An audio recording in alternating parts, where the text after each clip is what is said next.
Barney's whole storyline is being the guy who sleeps around, but there's one episode where that almost changes. Welcome to Miss Popcorn. Today we're breaking down the episode where Barney tries to figure out which of his past flings is warning women about him. And in the process, the show accidentally exposes just how misogynistic Barney and his friends really are. Number 1. It's funny because the women don't matter. As we all know, Barney has slept with hundreds of women. He picks women everywhere and anyhow. Picking women is a challenge he has 1,000 crass ways of solving.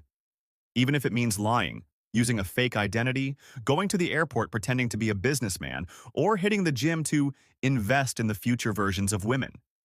He exploits the vulnerabilities of these women, and nothing is a boundary for Barney. Creepy is regular with him. In fact, creepy extends to downright harmful and even illegal. And he does it with pride, thinking he's awesome. He keeps a blog with tips on picking up women and being a wingman. He has cameras in his house to record his activities, and even a scrapbook of all the women he has slept with.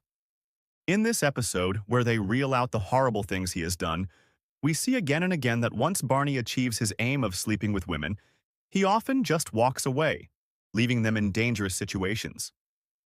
He leaves them in strangers' houses, abandons them in the woods, and even once bragged about shaking hands with people who didn't speak the language, being given a key to a Mercedes, and leaving the women there. And all of this is told with background laughter.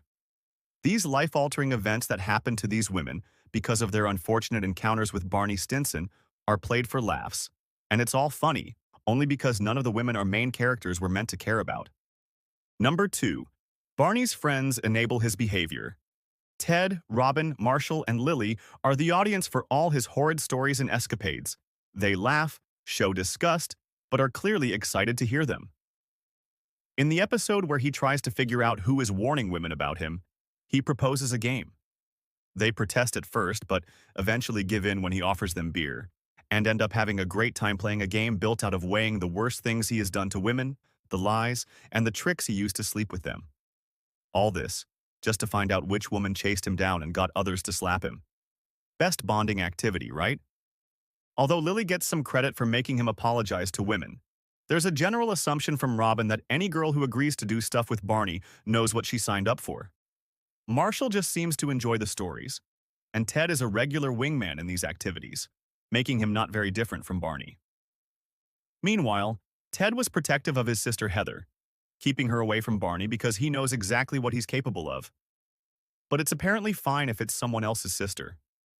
Marshall, too, drew a line only when Ted kissed a married woman in the St. Patrick's Day episode, because that hit too close to home. They all recognize his behavior as horrible. They know how bad it is, and yet they never distance themselves from it, making them enablers of his behavior. Number 3. Women are portrayed as dumb. In this episode, we realize Barney knows the impact of his actions. When Lily says he must apologize to the woman before she identifies her for him, he replies that it would mean talking to a girl he has already slept with. And that's like changing the oil in a rental car. As if to say women are only good as sex objects, not to be treated like human beings. And then we meet the girls. One he abandoned somewhere, she was arrested for trespassing and spent 8 days in jail. He's afraid to even look her in the eyes, right? But when we finally meet her, the woman we expect to absolutely kill him on sight doesn't even let him apologize. Instead, she apologizes and says it was all her fault. Another girl, who he left in the woods, ends up ruining her own engagement because it turns out that while she was with Barney, she was cheating on her boyfriend. So what's the lesson here? That women are foolish? That the women Barney sleeps with probably deserve it? That Barney just saw an opportunity and took it? None of these are a good look.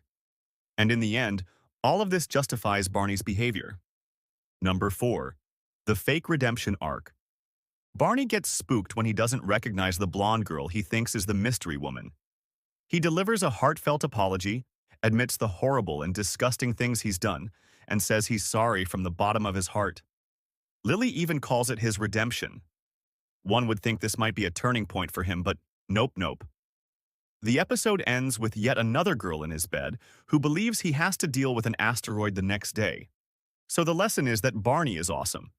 And how to be awesome is to take advantage of women. Number 5. Misogyny. is funny if you make it look cool. By the end, the message isn't that Barney should change, it's that he wears a suit, so he's cool. He says he's awesome, so of course he's awesome. His friends laugh it off, so it's funny, and the show presents his treatment of women as part of what makes him legendary. What this really means is the series reinforces the idea that exploiting women is fine, as long as it's a suit-wearing, self-proclaimed awesome dude doing it. Hit like, please subscribe, and thank you.